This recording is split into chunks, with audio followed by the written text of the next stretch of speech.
예, 그러면 이제 우리 세 번째, 아까 이제 논의했던 것처럼 그리스도인이 이제 일반 사회에 들어가면은 이 공공성의 문제인데요. 이제 교회를 대표하게 된다. 그럴 때 어떻게 하겠는가 이 문제를 좀 얘기를 하겠습니다. 우리들은 이중 국적자라고 할 수 있습니다. 그러니까 이제 그리스도인, 즉 천국의 시민이면서 또한 한국인이기도 합니다. 근데 바울도 보면은 그 주이시 로만 크리스천이었거든요. 그러니까 유대인이면서 로마 시민권자면서 그리스도인이었는데 이 세 가지 정체성 끝까지는 버리진 않은 것 같아요. 그러니까 이제 내가 유대인인데 내 동족의 구원을 위해서라면 나는 그 생명책에 지워져도 그 좋을 만큼 내가 간절히 바라는 바다. 그리고 이제 선교사에게서 좀 부당한 대우를 당할 때 되면 나는 로마 시민권자인데 너희들이 나를 이렇게 부당하게 대할 수 있느냐. 이제 그런 것들을 보면은 그 세 가지 정체성에 대해서 끝까지 이렇게 균형을 유지하고 살았던 것 같습니다. 물론 제일 중요한 거는 이제 천국의 시민이라는 거였죠. 그러나 어쨌든 이 두 가지를 소홀히 하지 않았다고 하는 것이 중요한데요. 예를 들어서 참 우리 좀 곤란한 게 이제 회식 같은데 이제 술을 강요하면은 선배 또는 이제 상사가 참 어쩔 수 없이 아까 그 유 목사님 말씀하신 것처럼 하나는 그냥 포기하고 이제 마시든지 아니면 저 교회 다닙니다 하고 딱 그냥 이렇게 부딪혀 버리든지. 그런데 혹시 방승희 목사님 그런 경험 없으신가요? 아니 천국 시민하고 한국인이라는 이중국적이라는 거창한 주제로 얘기하다가 술자속으로 가니까 좀 당황스럽습니다. 그 의도는 이해가 돼요. 왜냐하면 한국인으로서는 회식이라는 것이 네. 거의 한국인의 네. 거의 정체성하고도 네. 연결이 될 만큼 강하기 때문에 그런 예를 든 것 같은데 그래요. 저도 그렇습니다. 왜냐하면은 미국이나 캐나다인 분들하고 얘기하면은 그들이 캐나다인이다, 크리스찬이라는 그 아이덴티티를 얘기할 때 술 얘기를 일절하지 않아요. 술 마시고 안 마시는 거는 그냥 기호지. 그거가 내 신앙하고 아무 사실은 관계가 없는데, 사실 우리 한국에서는 이 술자석에서 술을 같이 마시는 것이 한국인이고, 근데 거기서 술을 안 마시는 것이 크리스찬이고, 뭐 이렇게 돼버렸어요. 그래서 이중국적이라는 말을 적용하는 게 이제 이 영역이 돼버린 것 같아요. 제가 사실 이 설명을 하고 나갔어야 될 부분을 지금 이게 보충 설명까지 네, 그래요. 왜냐하면 너무 거창한 주제인데 네. 갑자기 술자석으로 네, 가니까 네. 좀 당황스러워서 그런데. 네, 네. 근데 저는 폴 스티븐스 교수라고 리전트 신학교 교수 그분하고 그 문제 갈등이 좀 있었습니다. 이제 그분은 내가 한국 크리스찬들한테 난 술을 마시지 말라고 이제 권한다 그랬더니 왜 술을 마시지 말라고 그러냐. 아니 크리스찬이 와인 하는 게 뭐가 잘못이냐. 성경에 보면 와인 얼마든지 나오는 거고 그러면서 뭐 예수님 그분이 딱 그 얘기는 안 했지만 암시하더라고요. 예수님이 제일 처음 베푸신 이적도 술 만드신 거고 예수님이 제일 마지막으로 제자들한테 돌린 것도 이것도 뭐 술이고 뭐 이렇게 어쨌든 예수님의 사역이 술하고 굉장히 가깝다는 뭐 이제 그런 암시도 하고 굉장히 당황스럽더라고요. 그래서 제가 아니 나도 그거 아는데 우리나라는 너희 나라하고 다르다. 우리나라는 그냥 술을 이렇게 마시는 게 아니라 잔을 빨리 비우라고 그런다. 그리고 잔을 안 비우면 잔 받은 사람 어디에 갔냐 뭐 이런 얘기를 하고 그렇게 막 킹갱이 하다가 그다음에 폭탄주도 하고 뭐 이거를 영어로 제가 설명하기가 굉장히 어려웠었어요. 근데 어쨌든 나름대로 설명했는데 이분이 무슨 말인지를 결국 못 알아듣더라고요. 그리고 좌우지간 너는 술에 대해서 너무 부정적이야. 그래서 제가 화가 나서 그랬어요. 나 와인 한 잔 정도 얼마든지 감사하기도 하고 혼자 마실 수 있다고 생각한다. 그랬더니 그분이 절대로 술은 혼자 마시면 안 돼 그러더라고요. 왜 안 되냐 그랬더니 알코올 중독된다고. 제가 그 얘기를 들으면서 이게 문화의 차이라는 생각이 들었어요. 알코올의 문제가 아니라 그러니까 지금 한국인 얘기했을 때 필이 옵니다. 왜냐하면은 뭐 서양 사람도 술 마시죠. 그런데 우리 한국 사람들의 술 마시는 풍토는 독특해요.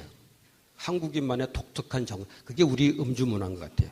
그래서 그 음주 문화 속에서 이중 국적을 가진 이제 크리스찬으로서는 이것을 아무래도 그러니까 정말 집에서 혼자 감사기도 하고 마실 때 마시더라도 이거를 이게 거절하는 것이 저는 그 천국 시민으로서 바람직한 태도가 아닐까 한국 문화에서. 네.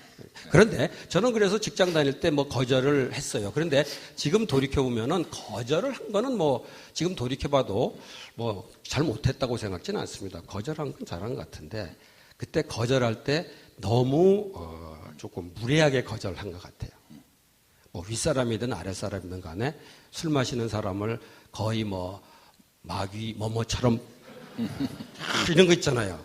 술 안 마십니다. 뭐 이런 거 있는데. 그런데 지금 생각해 보면은 한국 사람으로서 회식에서 술 안 마시면 잘못된 거예요. 어떻게 보면은.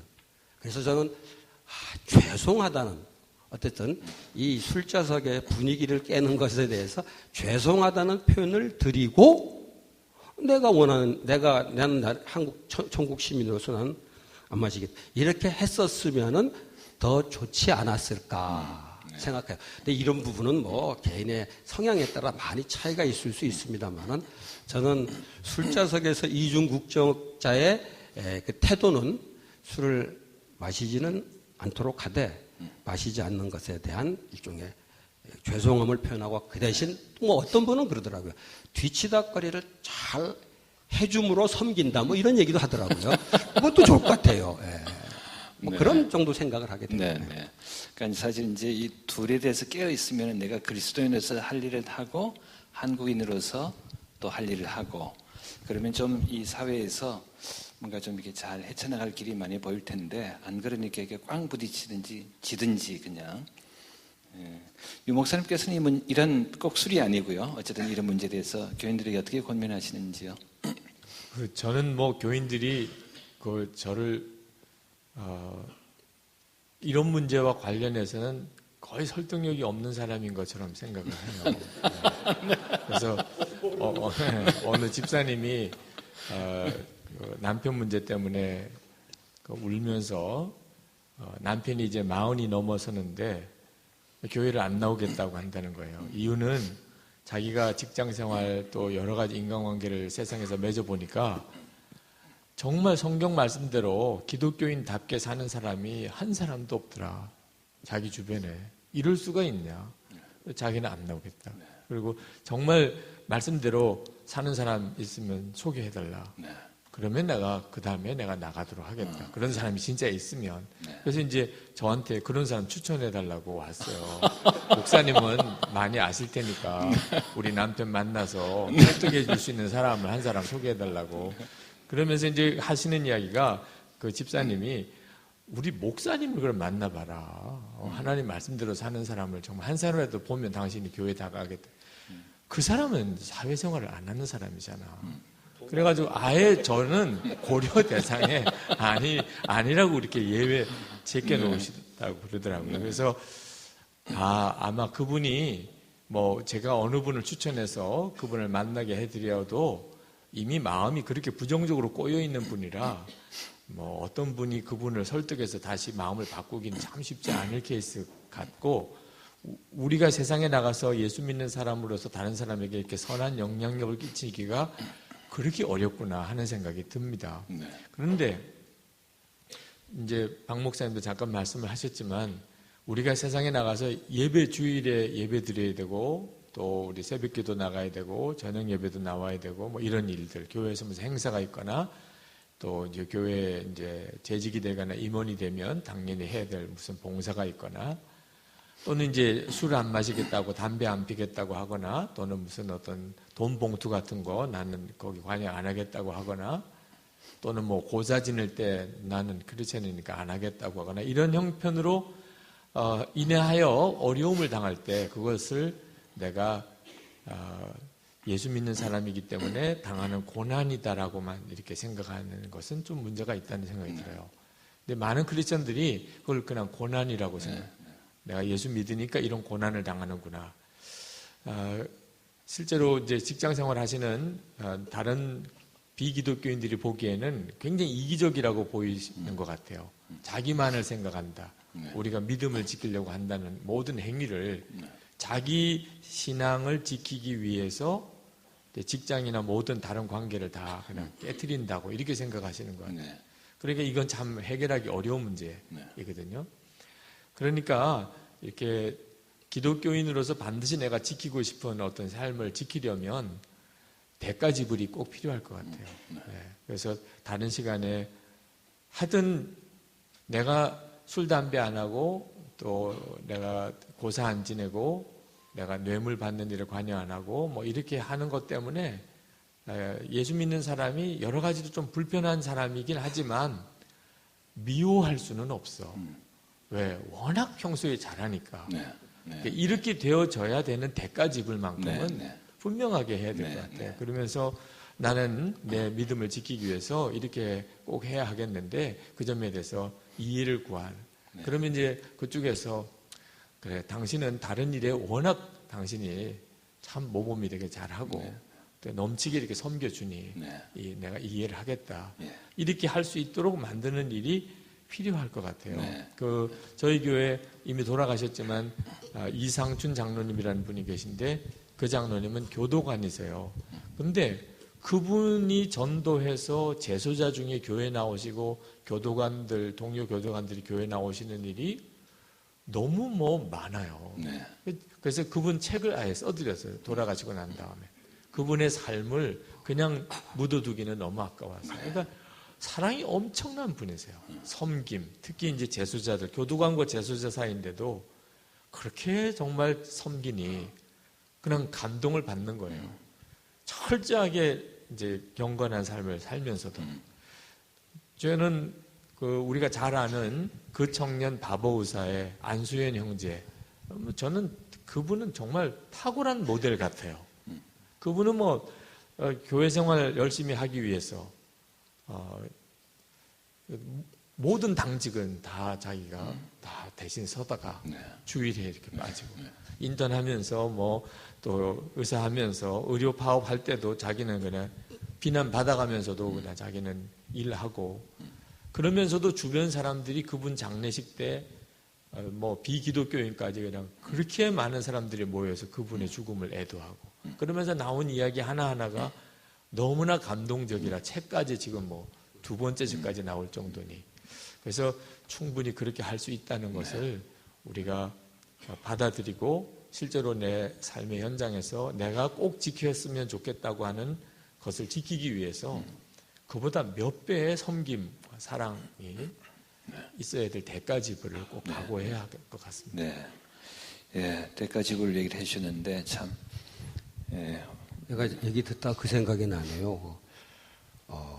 술을 안 마시는데 평소에 좀 이렇게 별로 잘 못했어요. 그런데 이런 소리 들어. 저 얌체는 술도 안 마셔. 이런 소리 듣는다 그러더라고. 술 안 마시는 게 참 신앙인으로서의 어떤 표현이 되는 게 아니라 그 얌체의 어떤 표상이 또 되는 몸 생각한다고 술도 안 마시고 이렇게 되더라는 거지. 이거 되게 이게 오늘 얘기 듣고 나니까 정말 이 부분은 저도 사실은 과거에 그런 소리를 듣지 않았을까 생각이 드네요. 요즘은 목사가 돼서 술자석에 갈 기회도 많지 않고 가도 의뢰이 안 먹는 걸 해줘서 별 어려움이 없는데 과거에 직장 다닐 때는 술을 같이 마셔야 될 그런 상황에서 저 얌체는 술도 안 마셔 저런 소리는 들었지는 않았을까 그런 일은 없었을 것 같아요. 감사합니다. 술 얘기가 돌아왔으니 말인데 제가 이런 얘기를 들은 적이 있어요. 그러니까 교회 다니기 때문에 술 안 마십니다. 그러지 말고 저는 그 건강 문제 때문에 술을 안 마십니다. 그러면 이해해 준다. 강요했다가 술 마시다 쓰러지면 책임져야 되니까. 그리고 우리에게 이제 건강이 중요한 거잖아요. 우리 또 한국인에게는. 그래서 또 사실은 이제 우리는 그렇죠. 우리는 영적 건강. 그런데 영적을 괄호 안에 넣고 이제 그런 방법이 있을 것 같아요. 그러니까 그런 길을 찾고 또 말씀하신 것처럼 이 사회에서 대가 지불하면 또 인정받고 그런 우리 신앙의 부분에 대해서는 어쨌든 이중 국적자라고 하는 인식 속에서 살 때 또 한 가지 중요한 게 우리는 이중 국적자이기 때문에 또 이중 언어자여야 된다라고 하는 거예요. 이제 조금 해석학 개념을 조금 들어 설명드리면은 성경에 나오는 언어를 이제 first order language, 그러니까 1급어라고 한다면은 이제 그걸 토대로 만든 신학 용어를 2급어라고 할 수 있습니다. 예를 들어서 성경에는 삼위일체라는 단어가 안 나오죠. 그렇지만 이제 성부와 성자와 성령 이름으로라든지 그렇게 우리 이해할 수 있는 게 분명히 있죠. 그거를 토대로 해서 결국 이제 예수 그리스도가 하나님이다인데 그 중심에는 이제 삼위일체라는 말을 만들었어요. 그 2급 언어예요. 일종의 성경의 성서의 사투리 같은 거라고 생각하시면 됩니다. 그래서 이 둘에 대해서는 우리가 다 능숙합니다. 근데 이제 이 3급어, 그것을 이제 다시 우리가 사용하는 보통의 언어와 개념으로 옮기는 것. 제 생각에는 이런 거예요. 그 삼위일체는 하나님은 관계성 속에 존재한다. 이게 너무 어려우면은 하나님의 나에는 우리가 포함되어 있다라는 거예요. 그래서 이제 우리에게 정말 중요한 게 이게 관계성이라는 건데, 그래서 하나님이 사랑이시다. 그 둘이 있어야 사랑이 가능하지 않겠어요? 말씀으로 창조하셨다. 그러면 저는 이제 3급어로 어떻게 번역을 하냐면은 하나님의 말씀이 우리 현실, 리얼리티의 기반이다. 그래서 하나님의 말씀이 realize, 실현된 것이 말씀이다. 뭐 이렇게 옮길 수도 있죠. 예, 어쨌든 이제 그런 작업이 필요한데요. 그다음 너무 이제 우리가 1급, 2급 언어에만 그러니까 좋은 것이고 중요한 것이고 우리에게는 아주 기본적인 핵심적인 것인데 거기에만 치우치다 보니 이 3급어로 번역하는 거가 좀 서툴렀고 관심도 없었고 그래서 이제 이게 좀 담을 쌓았다 이제 이런 이제 생각을 하게 됩니다. 근데 이제 문제가 이제 이렇게 교회에서는 이 말하다가 이제 최근에 조금 더 말씀드리면은 저희 이제 제가 있는 단체 우리 간사님들과 함께 최근에 그 어떤 뮤지컬을 이제 몇 년 동안 이게 롱런 해오던 건데 이제 곧 끝난다고 그래서 우리 한번 가보자 하고 갔어요. 끝난 다음에 이제 그 입구에 서서 잠시 얘기를 하고 이제 헤어지는데 소감을 간단하게 서로 이제 얘기하는데 한 그 간사님이 아이고 오늘 그 자매님은 그 연기는 좀 잘 못한 것 같아요. 근데 교회 다니는지 안 다니는지도 모르는데 이제 자매 그 여가수는 해야 될 거를 그 자매 이런 거예요. 그러니까 이런 게 참 많죠.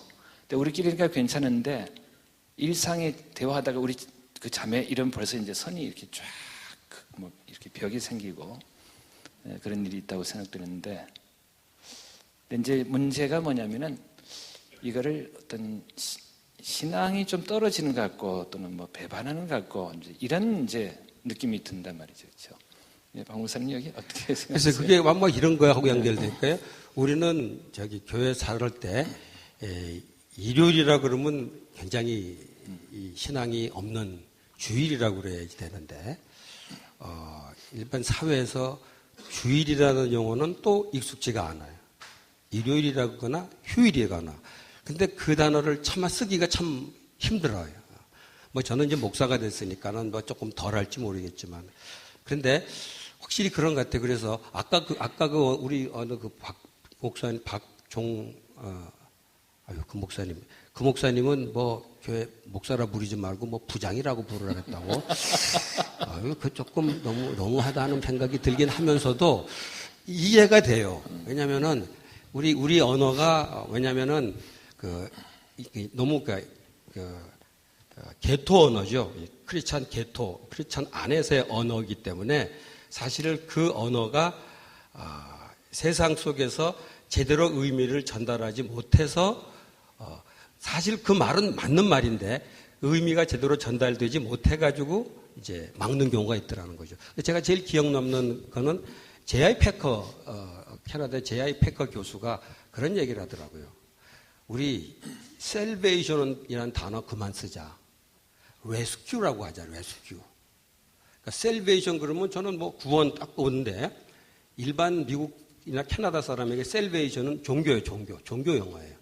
그러니까 셀베이션 그래서 구원받는다는 느낌이 안 든다는 거죠. 그러니까 레스큐, 구조 이런 단어를 써야지 실감이 난다 그러는데 정말 그 석학되는 분이 그런 말을 하니까 좀 실감이 나더라고요. 그래서 뭐 우리 쓰는 말 가운데 제일 우리 쓰는 말 가운데 우리 교인들도 힘들어하는 말 가운데 구속이란 말이 있죠. 구속. 예수 그리스도가 우리를 구속했다. 저는 그 교회에 와서 그거 읽으면서 예수님이 나를 뭐 이렇게 붙잡아 가시나 뭐 이렇게 생각했어요. 아니, 간증 그렇게 하는 분도 있어요. 네. 저는 예수님이 나를 완전히 이렇게 구속했습니다. 뭐 이렇게, 그리고 아멘 막 그러고 또, 그래 굉장히 당황했었는데. 그래서, 이런 부분에 대해서 이거는 개개인의 문제가 아니라 우리 교회 전체가 조금 관심을 써야 될 문제라는 생각이 듭니다. 근데 뭐 우리 사실은 일반 직장인들이나 그분들은 사실 이 문제가 그렇게 심각하지는 않은데 저는 이제 이런 데서 이제 사역을 하면서 목회자들이 설교를 할 때 교회에서 설교할 때는 뭐 어떤 쓸 수 있는 용어도 직장에서 설교할 때는 반 이상이 크리스찬이 아니라는 것을 이렇게 고려한다면은 정말 이 단어를 쓸 때 정말 조심해서 쓰는 게, 왜냐면은 조심해서 안 쓰면 의사소통이 안 될 수 있다고. 그리고 나아가서는 아마 한국 그 일반인들한테 구속이라는 얘기했을 때 예수 그리스도가 우리를 리딤, 돈을 피로 샀다라고 이해하는 사람은 한 명도 없을 거예요. 다 구속, 이거로 생각할 거란 말이죠. 그러니까 말하자면 그런 면에서 좀 이건 어떻게 보면 개인의 문제라기보다 우리 교회 전체가 조금 관심을 써야 될 문제인 것 같아요. 특별히 목회자들이 신경 써야 될 문제가 아닌가 생각합니다. 예. 이 목사님 이제 목회자시니까 또 교회 상황에서 이제 아무래도 뭐 1급어와 2급어에 이제 익숙해질 수밖에 없고, 또 그런 면에서는 이번 논의에서는 좀 불리한 입장이시긴 한데요. 그래도 네. 저는 이제 페이스북에 글을 쓰기 시작하면서부터 이따금 크리스천이 아닌 분들이 읽으시는 것을 느꼈어요. 네. 그 댓글에 나오는 거 보니까 타 종교인들, 특히 뭐 승려들 중에는 이렇게 일반 컬럼을 일반 서적처럼 이렇게 하셔서 많은 분들이 보신다고 그래서 유심히 이렇게 읽어보기도 했는데, 크리스천 용어를 빼고 복음에 대한 어떤 성경적인 용어를 빼고 내 컬럼을 제대로 써낼 수 있을까? 그게 이제 저에게 최근에 굉장한 관심사예요. 그리고 이제 실제로 한번 써보니까 정말 밋밋하더라고요. 이게 참 쉬운 일이 아니구나. 이걸 일반 사람들이 읽고서 그들에게도 마음에 뭔가 하나님이 이렇게 만져주심을 경험할 수 있도록 그렇게 글을 쓰는 일을 저에겐 개인적인 중요한 과제예요. 근데 지난번 미국을 갔다가 우리 한국 교포이신데 오바마 행정부의 자문위원이시기도 한데 팀 하스라고 하는 그분 목사님 아들이신데 이제 미국에 가서 거기서 펜실베이니아 대학 나오고 지금 이제 주차장, 새로운 개념의 주차장 건축을 이제 하시는 분이세요. KBS에 방영도 됐는데 KBS에 방영된 이야기를 이렇게 하더라고요. 자기 기업이 왜 이렇게 미국 사회에서 크게 반향을 일으키는 기업이 됐는지를 취재하러 왔는데 그 기업의 기본 정신이 성경이에요. 이분은 침례교 목사예요. 사업가이시면서. 조그만 침례교회를 담임하시면서 또 사업을 하세요. 근데 두 교회나 자기 사업이나 그 사명 선언문이 같아요. 목회나 자기 사업이나. 근데 이 KBS 기자들이 와서 난감해 하는 거예요. 이건 도무지 방영할 수가 없다는 겁니다. 그러면 몇 번 본사하고 이야기를 하다가 결론은 이런 부분은 방영할 수 없다. 그러면 그거 빼고 그러면 할 수 없이 녹화를 해간 것 중에서 성경의 인용이라든지 뭐 교회 목사라든지 뭐 사명선언서라든지 이건 다 빼고 그냥 사업에 성공했던 것만 이렇게 일상생활만 이렇게 방영을 했는데 그것만 가지고도 굉장한 감동이 있었어요. 그 부분을 빠졌지만. 그래서 다음에 저희 한국에 혹시 일터 컨퍼런스나 또는 뱀 컨퍼런스가 있으면 한번 그분을 초청했으면 싶어요. 왜냐하면 공개 안 된 그 부분이 진짜 중요한 부분이더라고요. 근데 제가 도전받은 건 그런 부분을 빠지고도 그분의 삶의 언어가 일반 그 사람들에게 굉장히 감동으로 와닿을 수 있다는 게 이게 굉장히 중요한 요소구나. 우리가 어떤 때는 예수님이나 십자가나 구원이나 이런 것들을 실제로 표현하지 못하면서 또는 의도적으로 그런 부분을 쓰지 않으면서도 우리가 기쁨이라든지 또는 어떤 승리라든지 어떤 극복이라든지 또는 어떤 창의력이라든지 그런 걸 충분히 이야기할 수 있겠다는 생각이 들더라고요. 정말 하나님이 우리에게 주신 가능성을 믿고 우리 일반 사람들에게 그 사람의 언어로도 얼마든지 하나님의 살아계심을 증거할 수 있다고 그런 도전을 저는 개인적으로 받았습니다. 이제 언어가 중요하고 우리 인격의 이제 중심이자 표현이기도 하는데 언어만 아니고 또 우리의 공공장소에서 어떤 행동도 참 중요한 것 같거든요. 한 예를 들면은 이제 같이 모여서 식당에서 이제 대표 기도를 하고 또 아멘 이렇게 했는데 그 다음에 이제 반찬 투정하고 이 식님 맛이 왜 이러냐, 웨이터가 왜 저 모양이냐 떠들고 대화하고 그러니까 더 이제는 안 한만 못하게 물론 이제 기도하는 건 좋고 또 중요하기도 한데요.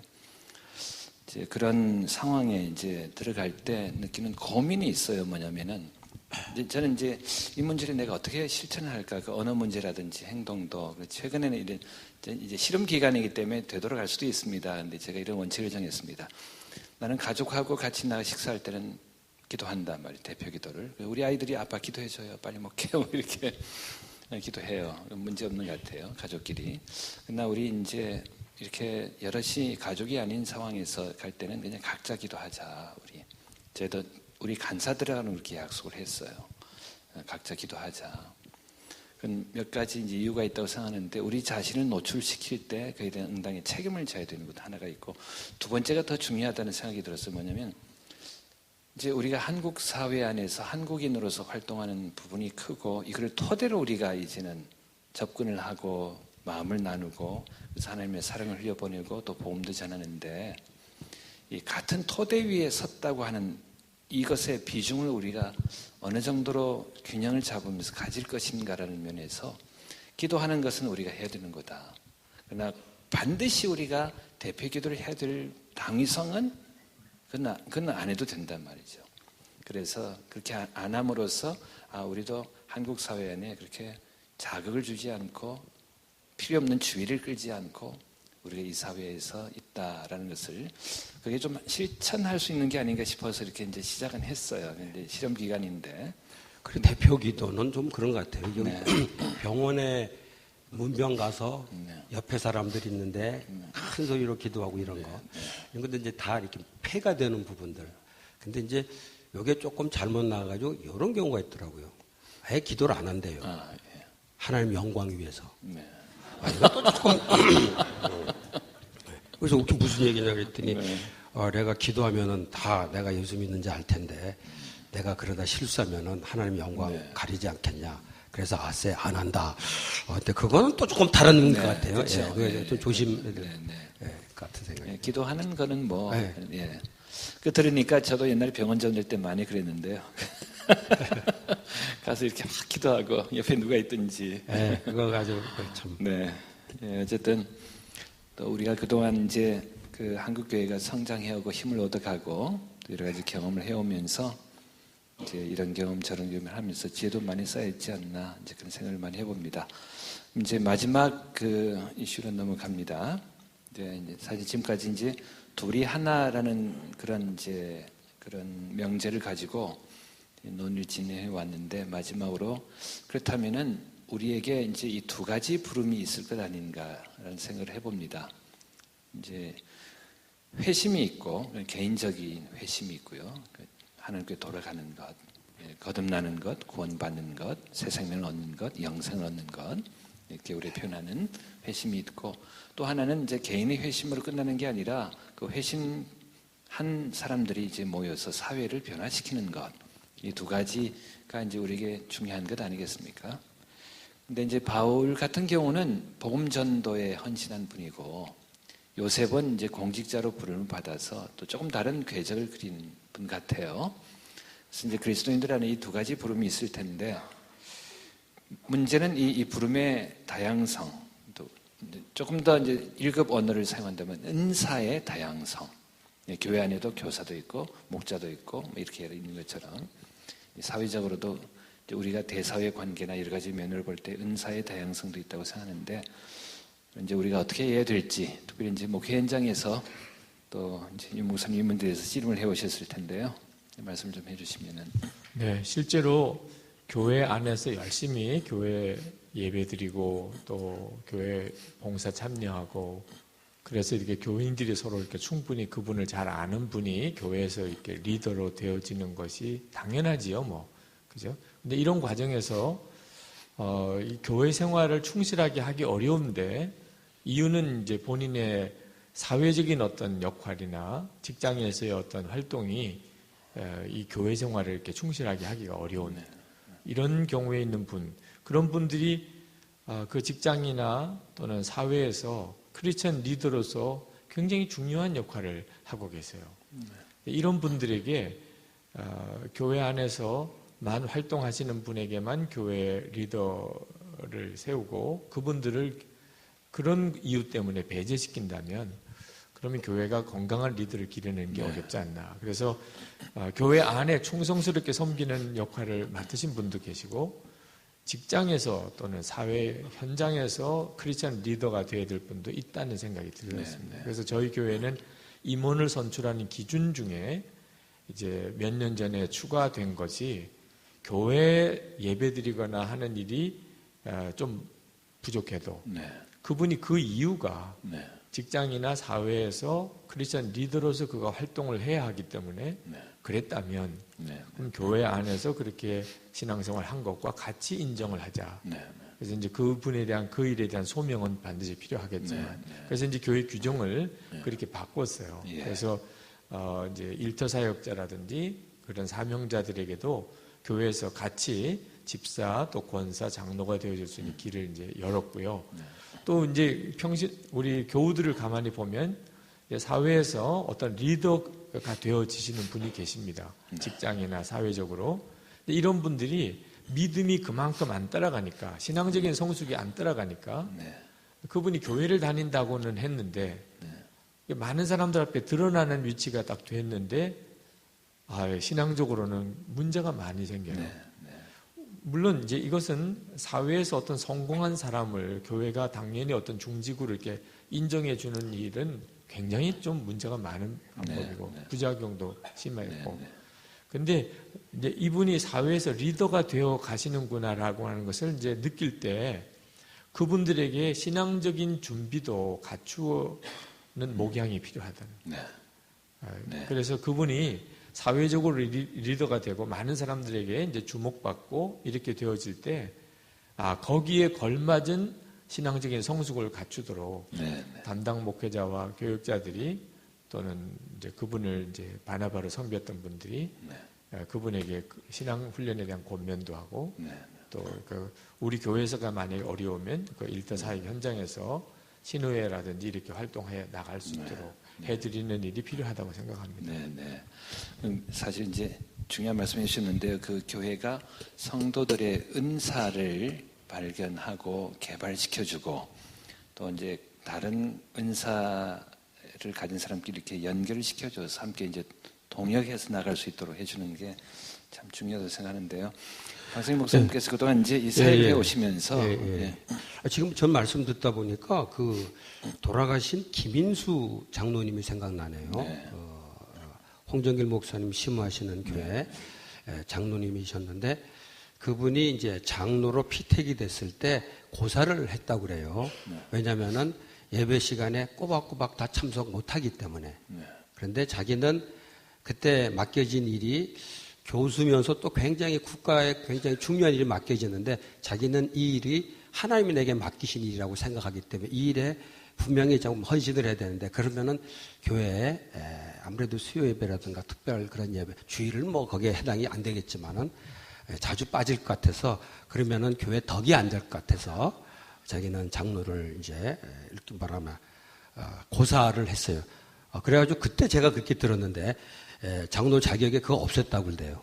그 뭐 예배 꼬박꼬박 참석. 왜냐면은 그분을 살리기 위해서 뭐 하여튼 그랬다는 얘기 들었는데 저는 물론 이제 방금 말한 대로 그냥 사회에서 기독교인으로 이름만 있고 사회에 사실은 크리스찬 역할로 제대로 못하는 분을 사회에서 이름 났다고 그냥 교회 장로나 이렇게 그건 바람직하지 않다고 생각하지만은 정말 그 사람이 그 일을 하나님의 일로 생각하고 정말 일터 사역자로 인정할 수 있다면은 교회가 그거를 인정해 주는 것이 그거는 교회를 위해서도 좋고 사회를 위해서도 좋고 결국 이 하나님의 나라를 이루는 좋은 그런 요소가 아닌가 그런 생각이 듭니다.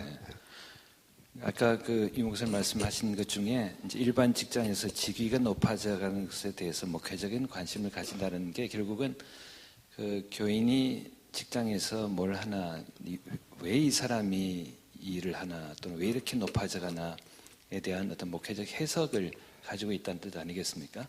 그러기 위해서는 이제 그분과의 소통도 있어야 될 거고요, 그렇죠?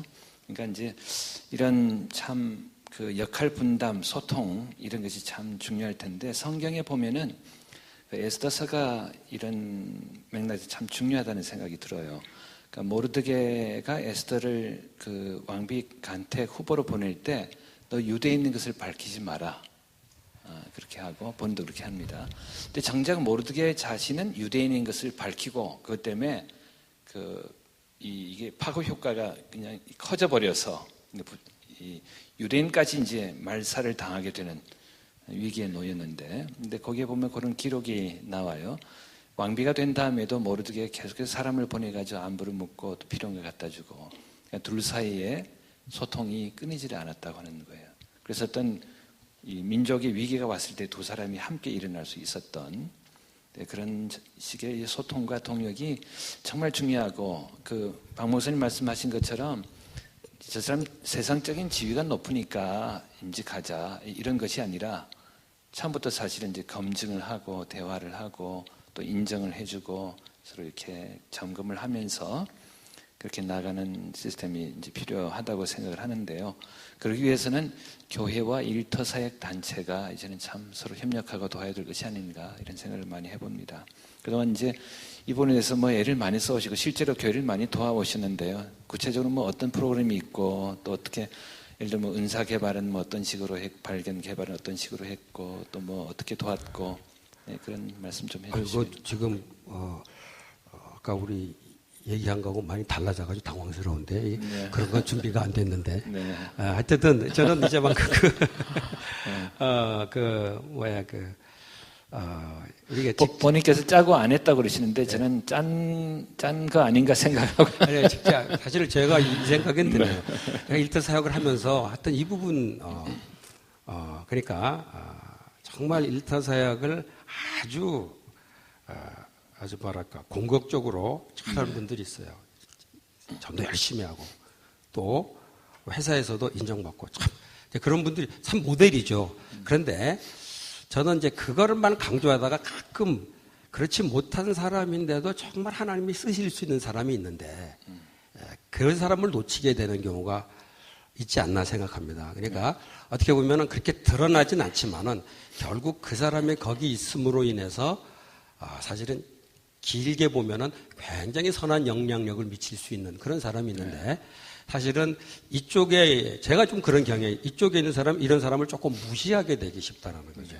그런데 사실은 다 넓은 하나님 나라 관점에서는 이렇게 굉장히 적극적인 그런 사역자도 필요하고 그 정도는 안 되지만은 또 필요한 사람이 있다. 말하자면은 예수님의 제자 가운데서 베드로와 요한 같은 그런 제자도 있지만은 또 니고데모와 아리마대 요셉 같은 조금 숨어 있는 그런 사람도 있듯이 제가 아까 얘기하다가 축구 비유를 썼는데 사실은 이영표가 대단한 선수인데 골을 거의 못 넣었어요.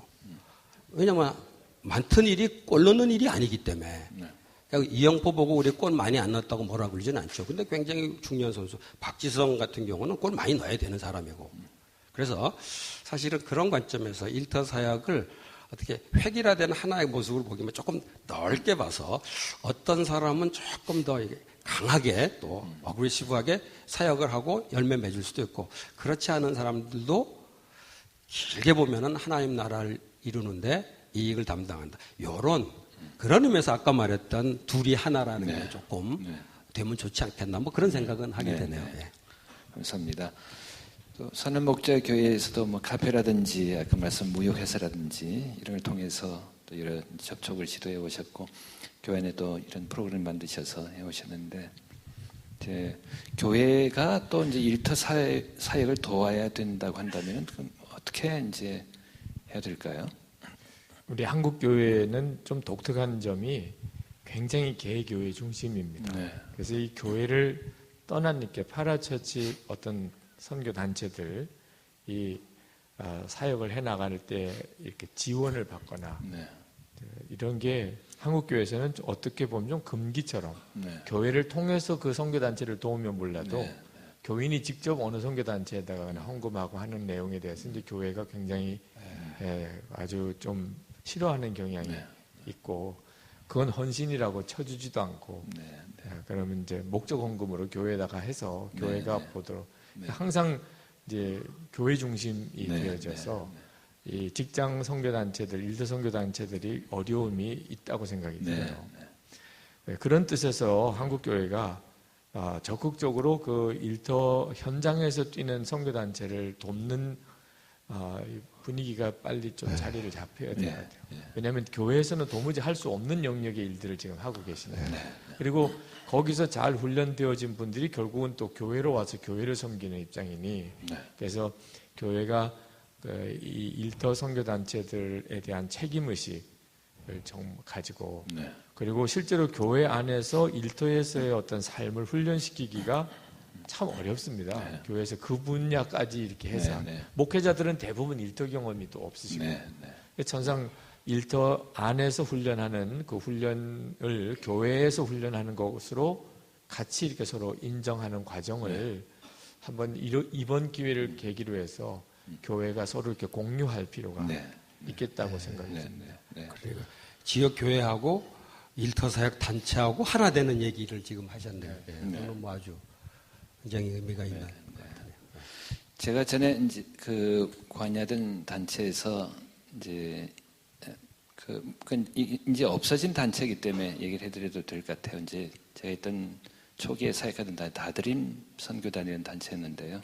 다 드린다고 해서 그래서 풀타임 사역자는 다 드림, 파타임은 덜 드림, 그 발런티어는 뭐 곁드림, 나머지는 못 드림, 안 드림, 그러면서 저 안 드리는 것들 이러면서 굉장히 교만하게. 저희는 너무 재밌는 단어네요.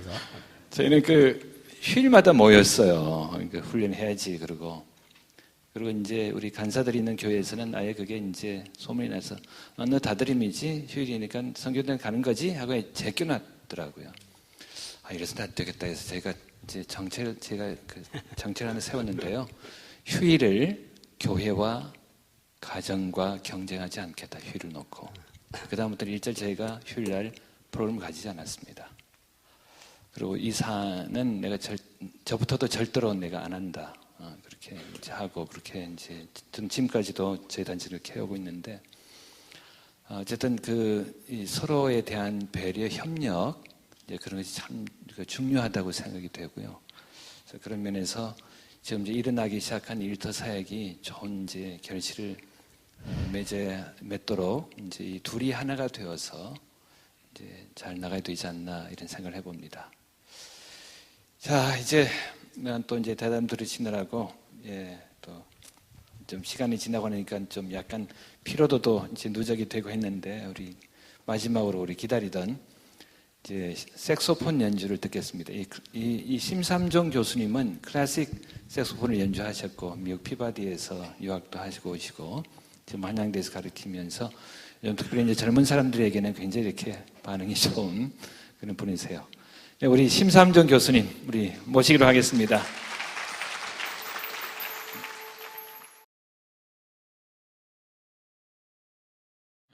네, 이제 정리해야 될 시간인데요. 네, 참 두 분 귀한 말씀 나누셨는데 방성희 목사님 표현을 빌자면은 이 둘이 하나라고 하는 것은 이랬다 저랬다 하는 것이 아니다.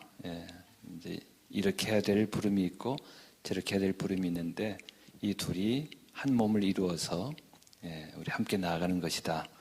이제 이런 이제 의미로 한번 정리를 한번 해봅니다.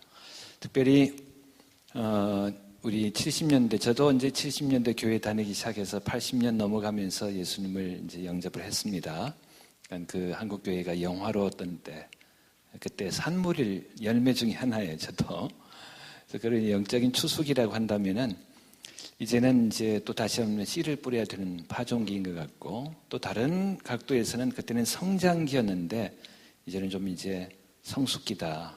그래서 뭔가 이렇게 군살도 좀 빼고 비만이 건강한 것은 아니니까 그러면서 이제 우리가 나가야 될 좀 이 다른 시기 안에서의 바른 이제 이 방향성 그런 것을 우리가 좀 찾아가면서 이제 좀 시행착오도 거치고 그런 기간 아닌가 생각도 해서 좀 저는 이제 소망 있게 우리 앞날을 좀 바라보고 싶습니다. 이제 그런 의미에서 두 분 좀 이제 우리 모두에게 좀 이제 사실은 이제 두 분야의 대표로 나오셨지 않겠어요? 그래서 이제 교회의 대표가 오늘은 유 목사님이시고 그동안 또 애써주신 이 직장사 일터 사역의 대표가 방성기 목사님이신데 두 분께서 좀 간단하게 우리들에게 뭐 주실 수 있는 또 하고 싶은 뭐 말씀 뭐 그런 거 있으시면은 박 목사님부터 먼저 한번 해주시면 좋겠습니다. 저는 뭐 하여튼 오늘 시작한 이 모임이 그저 한 번 하는 어떤 행사가 아니고 한국교회 일터 사역을 소개하고 확장시키는 어떤 씨앗이 되었으면 좋겠다. 그래서 마음 같아서는 해마다 이런 모임을 통해서 한국교회가 이 영역에 눈을 뜨게 되고 아까도 말했지만은 뭐 캠퍼스 사역, 가정 사역 그 이상으로 일터 사역이 한국교회에 어떤 뿌리를 내릴 수 있으면 좋겠다. 뭐 그게 가장 큰 소망입니다. 네. 그 말씀을 드리고 싶네요. 네, 감사합니다. 네, 저는 이 일터사역 컨퍼런스가 직장에서 괴로워하고 또 힘들어하고 궁금해하고 또 낙심하고 그랬던 우리 교우들에게 가능성을 심어주는 좋은 기회라고 생각합니다. 네. 왜냐하면 나름대로 이제 그 사역에서 어느 정도의 성취를 이루신 분들이 네. 주로 이제 강의도 하시고 또 아주 짧은 메시지를 전해야 하기 때문에 주로 이제 그런 부분들을 중점적으로 터치하게 되니까요. 네. 그런데 이제 그걸 통해서 너무 조급해하는 마음을 갖거나 자신과 비교를 하거나 또는 당장 바로 적용해 보려고 해서 오는 이 좌절이 조심스럽다는 생각이 듭니다. 그런 점을 충분히 염두에 둬야 할 거라고 생각해요. 어느 집사님이 자기 회사를 하나님께 바치겠다고 결단을 했어요. 본인이 사장이니까. 그런데 직장에 가서 그걸 선포했습니다. 나는 이제 하나님께 바치겠다. 이제 하나님이 하라는 대로만 우리는 한다. 영업도 다. 그랬더니 이제 핵심 리더들이 사표를 썼대요. 우리는 그렇게는 못하겠다. 그래서 본인이 깨달은 것이 내가 사장이니까 내가 주인인 줄 알았는데 직장을 지배하고 있는 영이 있더라는 거예요. 자기도 모르는 사이에. 자기도 그 영에 순종하는 동안에는 사장인데 그걸 거역하고 하나님께서 주인 되심을 선포하고 나니까 뭐 얼마나 두려워들 하는지 더 이상 나는 이 직장에서 못 있겠다고까지 나가는 걸 보고 굉장히 당황해했다고 그래요. 그러니까 초점을 능하게 하시는 주님께 우리가 두면서 이번 컨퍼런스를 통해서 도전도 받고 그러나 분명히 자기 자신이 주님과 동행함에 대한 훈련이 같이 가줘야 여기서 도전받은 대로 들은 대로 말씀대로 이렇게 이루어지는 것이라는 것을 꼭 명심해야 할 것 같습니다. 네, 감사합니다. 오늘 이렇게 이제 둘이 하나라는 주제로 우리 토크콘서트를 가지면서 두 분의 귀한 지혜를 우리가 이제 들었는데 아마 여기 오신 분들 모두가 다 내 삶의 현장에서 내가 어떻게 주님을 섬길까 이제 그런 고민 속에 이제 이 컨퍼런스에 오셨고 또 여기서 무엇인가를 이제 얻어가기 위해서 이렇게 참 귀한 시간들을 내서 참여하고 계시다고 믿습니다.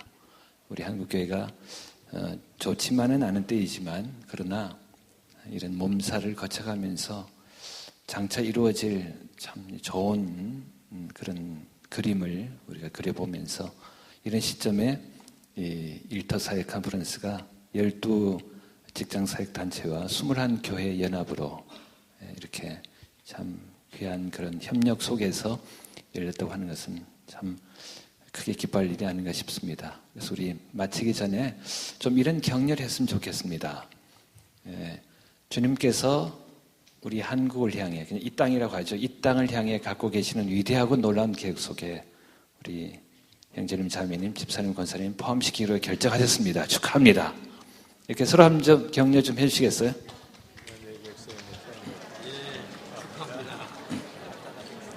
네. 저는 분명히 긴 문장을 말씀드렸는데 내용이 이래요.